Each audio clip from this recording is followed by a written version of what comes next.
В республике запустили новый социальный проект «Дети улицы». Он призван привлечь в спорт детей из группы социального риска. О том, как будет работать проект, поговорим с гостями сегодняшней программы «По сути дела». Но задача не только привлечь детей к спорту, но также важным аспектом является воспитание детей. Ведь тренер – это тот же учитель. Я бы научил ее заботиться о других людях, быть уважительным к другим людям и просто быть хорошим человеком. Наша задача – сформировать пул спортсменов, которые будут заниматься с этими детьми. Его команда готова принимать участие именно в этом проекте. Наш приоритет номер один – вкладывать в наших детей и в развитие наших детей.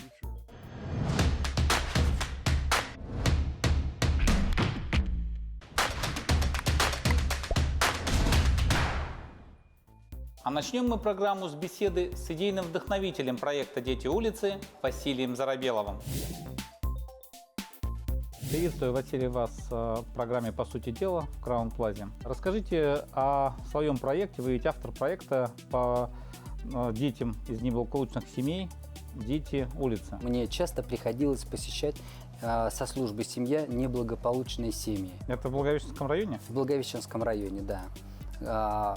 И когда мы с какими-то программами посещали эти семьи, мы часто видели такую картину, что дети не могли чем-то заниматься в районе. Они были отданы сами себе. Хотелось бы понимать, что можно было бы ребенка, которому уже исполнилось 5-7 лет, уже отдать в какую-то секцию. Как может проект помочь исправить эту ситуацию? Сам проект, он именно и создан для того, чтобы была идея информационно привлечь и рассказать, что есть такая возможность и есть такие спортивные секции, бесплатные. Наша задача создать вот это информационное пространство для родителей, которые могли бы однажды задуматься о том, что вот ребенок дома, даже не из самого Благовещенска, а может даже из Благовещенского района, что почему бы своего ребенка не привести в секцию бокса, и тем самым он бы там и развивался. Вы определяете наставнику, да, таким детям? Да, наставник, который будет целиком и полностью знать, что этот ребенок из неблагополучной семьи, и он уже к нему относится не столько особенно, сколько понимать, что еще один, еще и другой может прийти. Что вот удалось сделать за прошедшее время, с момента того, как эта идея у вас родилась? Можете привести какие-то конкретные примеры? За последний год мы провели уже несколько соревнований.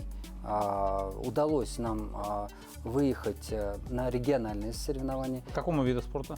По виду спорта бокс. В том числе были дети из неблагополучных семей. Да, я хочу сказать, я думаю, что 20% там было ребята именно из неблагополучных семей.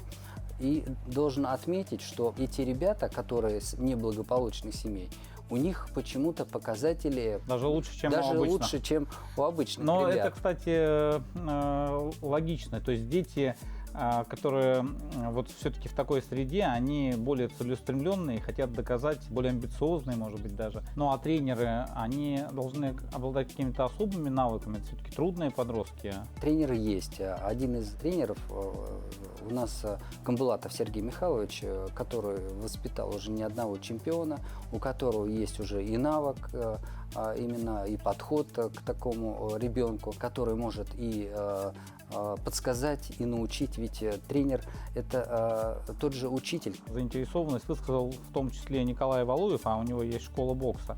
Он как-то участвует в реализации проекта? С Николаем Сергеевичем мы встречались в Государственном Думе. Его команда готова принимать участие именно в этом проекте. Сегодня мы организовываем так называемый попечительский совет, где, собственно говоря, будут принимать участие звезды, политики и интересные люди. Проект «Дети улицы» будет реализовываться совместно с Молодежной общественной палатой республики. Сегодня в гостях у нас ее председатель Зарина Казизова. Зарина, приветствую вас в программе «По сути дела». Здравствуйте. Мы обсуждаем сегодня проект «Дети улицы» одним из соорганизаторов этого проекта является молодежная палата. Расскажите, пожалуйста, в чем суть проекта? Проект «Дети улицы» нацелен на привлечение детей социально опасных семей к спорту. Но задача не только привлечь детей к спорту, но также важным аспектом является воспитание детей. Так как сценарий обычно у таких детей бывает один, как правило, ребята проводят время свободно, ничем не занимаются, приводят это к негативным сомнительным кампаниям и противозаконным действиям. Наша задача сформировать пул спортсменов, которые будут заниматься с этими детьми. То есть задача нам найти таких детей через социальные службы, через муниципальное образование, создать реестр детей, которые хотели бы заниматься спортом. Ну и, соответственно, с помощью наших опытных тренеров, спортсменов привлечь детей к спорту. Но, как я уже сказала, помимо спорта мы будем делать важный акцент на воспитание. То есть помимо спортивных мероприятий планируются еженедельные тренинги, психологические мастер-классы, встречи с интересными людьми, чтобы дети помимо того, что развивались спортивно, они также и получали воспитание. А сколько таких детей вообще у нас? Таких детей по республике Башкортостан 4,5 тысяч детей. Сколько вы планируете вовлечь таких детей в спорт и охватить, скажем, такой вот воспитательной работы? В течение этого года мы планируем до 500-600 детей охватить, так как мы видим высокий спрос среди детей. Мы буквально недавно совместно с партией «Единая Россия», с общественниками, с тренерами проводили круглый стол в Госсобрании Курултая Республики Башкортостан. И в социальных сетях наши общественники получили отклик, то есть желающих заниматься спортом детей на самом деле очень много. Видимо, по каким-то возможностям, либо недостаточно финансирования у родителей, дети не могут попасть на такие спортивные секции. Но вот в этом-то и беда, что обычно такие дети, они или не имеют возможность чисто вот материальную родители отправить их на занятия, или сами они занимаются чем-то другим. Как вы их повлечете в это? Как вы это противоречие преодолеете, если сами родители, допустим, не смогут оплачивать, а дети не будут стремиться в секции? Нет таких детей, которые бы не стремились. К любому ребенку можно найти подход. И наша задача с помощью наших опытных тренеров, наставников привлечь таких детей. То есть к любому ребенку можно найти ключ к сердцу к этому Это вы детей. как педагог говорите? Это как педагог говорю, потому что я сама работала с трудными детьми, я знаю, как с ними разговаривать. То есть, понятно, мы не можем их принуждать и говорить: вот спортивная секция, ты будешь этим заниматься. То есть, понятно, нужно приводить какие-то позитивные примеры. И у нас в республике таких массу примеров. Ребята могли вступить в неправильную жизненную дорогу, но спорт им помог, тренера им помогли, и они стали выдающими спортсменами. Вот участие таких известных людей, как Николай Валуев, Джеффри Монсон, это ваш сознательный, скажем, такой тренд на то, чтобы привлечь каких-то ломов среди спортсменов? Конечно, это яркие примеры, которые привлекают нашу молодежь. Даже учитывая вот то направление грэпплинг, которое Джефф Монсон на сегодняшний день проводит в нашей республике, он получает колоссальный отклик. То есть ребята к нему подходят, фотографируются, берут у него советы. То есть это те люди, они являются на самом деле наставниками, которые будут направлять наших ребят.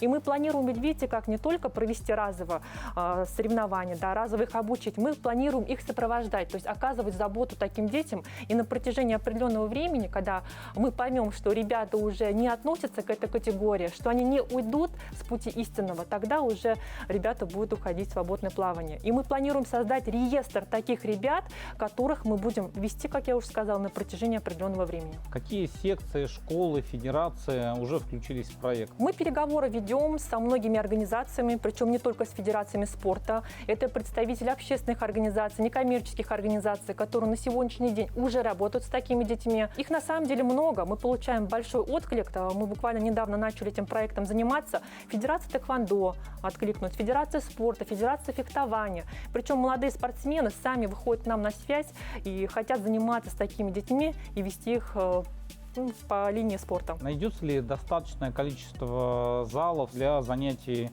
То есть будет ли достаточно существующая инфраструктура для того, чтобы вовлечь детей в спорт? Ну вот знаете, судя по тому, как вот мы разговариваем с нашими опытными тренерами, не всегда залы на весь день они загружены. То есть есть вечернее время, есть утреннее время. Всегда можно найти выход и найти тот промежуток времени, когда смогли бы тренировать этих детей. Если говорить о платности, бесплатности, то как эти занятия будут для этих детей? На сегодняшний день мы рассматриваем пока бесплатные занятия, потому что у нас есть определенный пул наставников, которые готовы с ребятами бесплатно заниматься. Дальше, конечно, мы будем этот вопрос прорабатывать, но на сегодняшний день мы планируем заниматься бесплатно. Как ваши коллеги по молодежной общественной палате отнеслись к этой идее? И есть ли какие-то уже примеры, где удалось вовлечь каких-то детей из трудных подростков в спортивные секции? Ребята из молодежной палаты очень позитивно отнеслись, потому что это общественные деятели, это спортсмены, это представители общественности, которые, в общем-то, занимаются с ребятами, понятно, не из категории социально опасных семей, но занимаются с молодежью. Это 63 муниципальных образования, и то есть в каждом 63 муниципальных образований есть молодежный совет, которым не безразлична судьба муниципального образования, судьба молодежи. Естественно, готовы подключиться к этому проекту. Мы долго обсуждали, проводили круглый стол. Сейчас работаем над концепцией совместно с идейным вдохновителем Василием Владимировичем.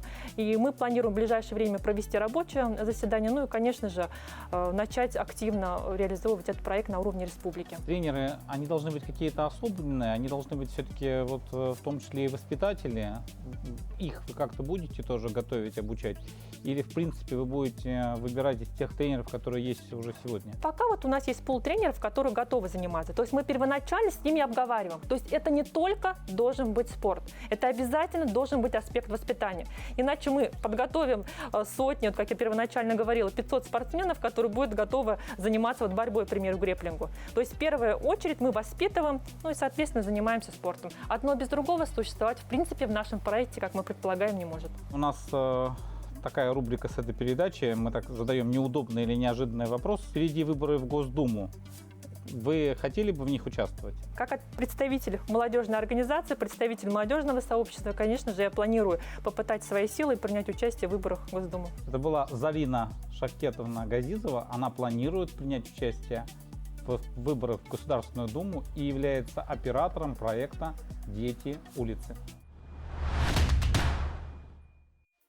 По сути дела, о проекте «Дети улицы». Многие известные спортсмены заявили о своей поддержке этой инициативы. Среди них и Джефф Монсон. Джефф, приветствую в программе «По сути дела». Уже приветствую как жители Уфы. Приехали сразу же с мастер-класса. Как дети? Как занятия? Да, все идет хорошо, замечательно, дети замечательные. Мы на этой неделе открываем 8 новых школ и разговариваем сейчас с администрацией о том, чтобы расширять свою сеть школ не только в Уфе, но и по всему Башкортостану, чтобы все дети республики имели возможность заниматься спортом. Я знаю, что ты поддержал проект «Дети улицы». Почему вы поддержали этот проект? Дети – это все наше будущее.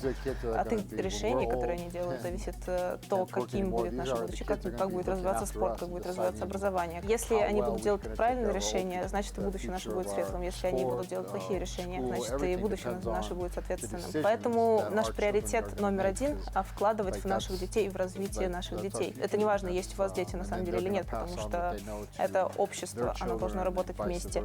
И поэтому я считаю, что нет ничего более важного, чем развивать детский спорт и поддерживать детей. Ты сам был трудным подростком? I was a good kid. I was nice to other people, but I did get in trouble when I was small. Он был хорошим ребенком, но часто попадал в проблемы, потому что его отец умер в 2 года. My mom remarried later. Мама вышла замуж заново, и сводный отец, они не были так близки друг с другом. Он был военным, им приходилось часто путешествовать, и Джефф поэтому был всегда в школе новым ребенком. Трудно сходился с новыми людьми, с новыми детьми, находил очень сложный общий язык, и поэтому спорт на самом деле оказался для него спасением. Там он чувствовал себя как в семье. Преподаватели стали для него семьей, его соплеменники, так сказать, стали для него друзьями, и он находил спасение в спорте. Его это предотвратило от того, чтобы делать больше ошибок в детстве. Джефф, я знаю, что вы по образованию детский психолог. Занятия спортом могут изменить жизнь детей, трудных детей? И есть ли какие-то реальные примеры из жизни, из вашего опыта? It's an important question. Он говорит о том, что он не учит их джиу-джитсу или грэпплингу. Это может быть любой спорт, будь то шахматы, баскетбол, это не важно. Главное, что спорт дает детям возможность провалиться, проиграть в каком-то смысле. И что важно, учителя в этот момент должны просто поддержать, сказать, что нужно работать дальше, нужно, давай вместе преодолеем это. И когда ребенок сквозь эти трудности преодолевает и достигает какой-то цели, он начинает чувствовать себя хорошо и уверенно в себе. И вот это Джефф говорит о том, что это в психологии самое важное. Это не подарок, который тебе родители подарили. Когда ты достигаешь чего-то сам, ты начинаешь чувствовать себя хорошо, уверенно. И это как раз-таки и останавливает детей от того, чтобы делать ошибки, принимать наркотики, употреблять алкоголь и от всех подобных путей, которые дети могут выбрать. Самое важное — это дать ребенку почувствовать себя хорошо и уверенно. И это как раз-таки хорошо. Такому принципу придерживаются в школах Джеффа, во всех которых он открывает, что дать детям возможность учиться, возможность проиграть, возможность исправиться и возможность преуспеть в будущем. И если вы ничего не знаете о психологии, о детской психологии, это на самом деле основное, единственное, что вам нужно знать. Дать эту возможность почувствовать себя хорошо, уверенно. И главное — это поддерживать его, любить, несмотря ни на что, и всегда быть рядом для него. И дать ему возможность наступать на свои собственные грабли. Вы открыли школу джиу-джитсу и гриплинга. Сколько сейчас желающих? Много желающих? Сколько детей занимается? Он говорит, что да, действительно, они в день 50-летия Джеффа открыли школу в Уфе, затем открыли еще одну в Затоне. Также есть программа, по которой они идут в обычную общеобразовательную школу, открывают там классы после основных занятий детей, открывают несколько классов в зависимости от количества учеников в школе и преподают джиу-джитсу, преподают грэпплинг там.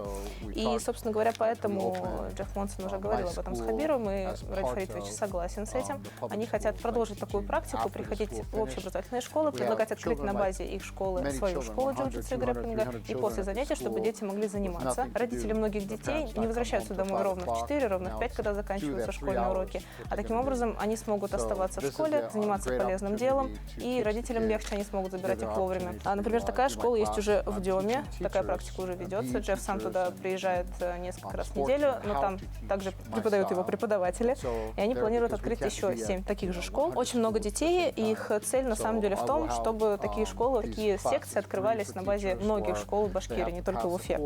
И также Джефф говорит о том, что он инструктирует своих преподавателей. Они должны пройти курс обучения, после чего получать сертификат возможности преподавать в его именно школе, потому что он не может быть везде, во всех школах, которые он собирается открыть, поэтому он должен быть уверен в том, что все преподаватели преподают именно так, как проповедует Джефф, за что он может быть ответственен, за что он может поручиться.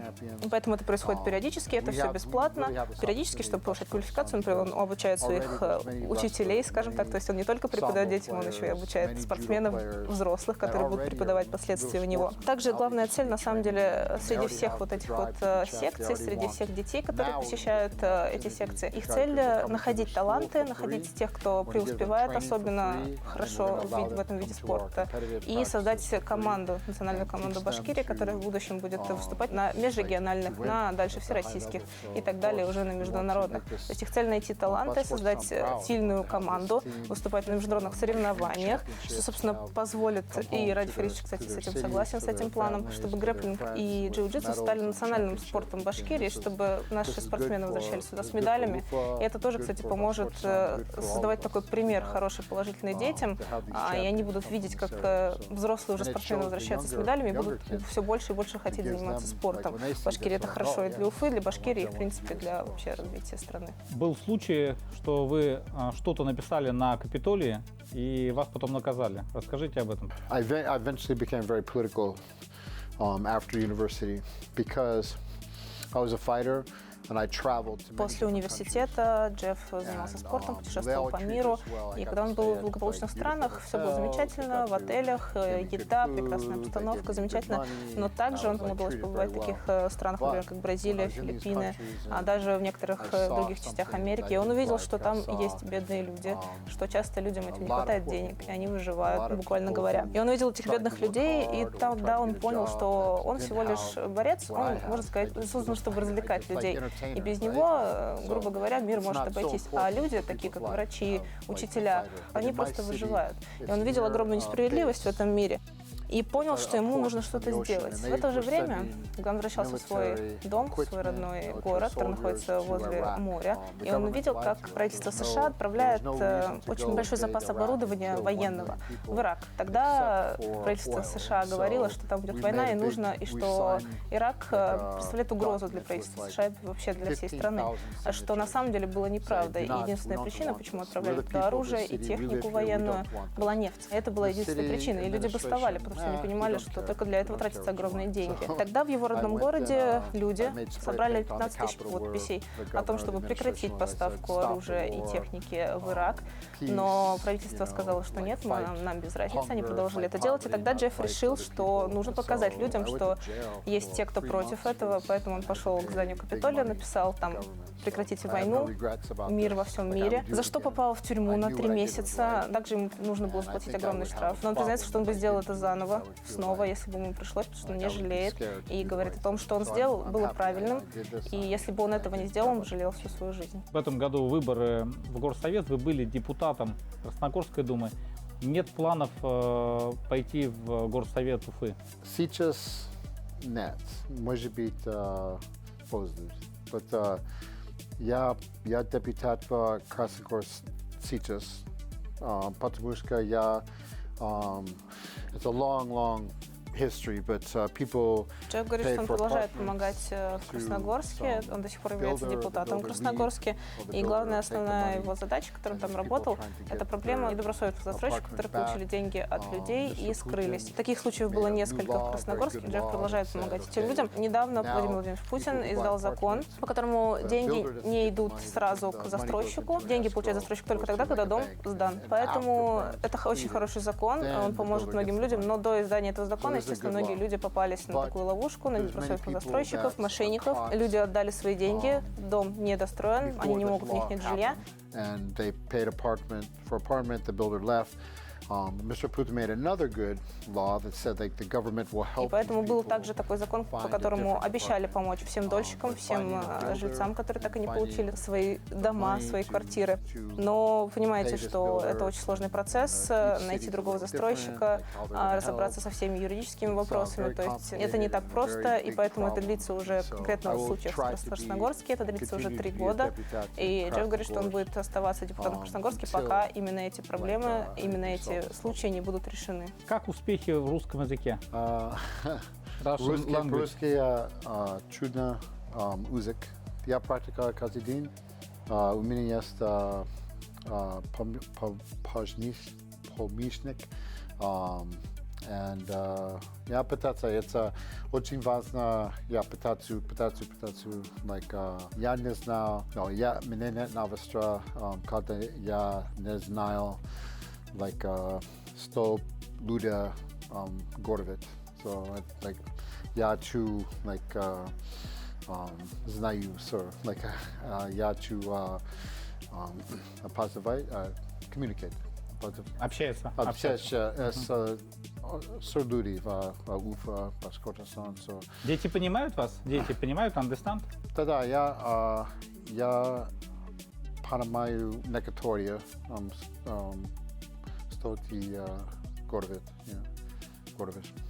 Хотел спросить о семье, личный вопрос. Расскажите о своей семье и как ей живется в Уфе. I like it because my daughter has a lot more opportunity here. Джеффу здесь очень нравится, и его семье тоже в том числе. Его дочь посещает уроки плавания, уроки езды на лошадях, верховой езды. Также там неподалеку в Затоне есть небольшой зоопарк, куда они часто ходят гулять. И что самое замечательное, по ночам здесь очень спокойно, очень безопасно. То есть у дочери немножко странное время, когда она ложится спать, поэтому часто приходится часов 11-12 ночи выходить на прогулку. Они гуляют по центру города и встречают людей, которые здороваются с ними, говорят привет. И это абсолютно безопасно, спокойно, красиво. Поэтому Это главный плюс, на самом деле, который Джеффу очень нравится. Жене тоже также нравится, но она немножко скучает по своим друзьям из предыдущего города. А так все довольны, они очень заняты, у них безумный график сейчас, поэтому нет времени грустить, скучать. Все замечательно. Вся семья с нетерпением ждет лета, потому что прекрасная природа в Башкирии. Они хотят поехать в лес, они хотят поехать на озера, посмотреть природу. Также дочка очень хочет посетить ферму с пчелами, потому что она знает, что есть мед, что пчелы делают мед. Она очень хочет посмотреть, как это происходит, как его получают. Поэтому вот они планируют посетить какую-нибудь ферму с пчелами. Как вы проводите свободное время? 100% дочка. Чему бы вы научили свою дочь? Я бы научил ее заботиться о других людях, быть уважительным к другим людям и просто быть хорошим человеком. Полностью согласен с Джеффом. Пусть новый проект будет успешным, и все больше детей, отрываясь от улицы, занимаются спортом. Я с вами прощаюсь. До встречи в эфире.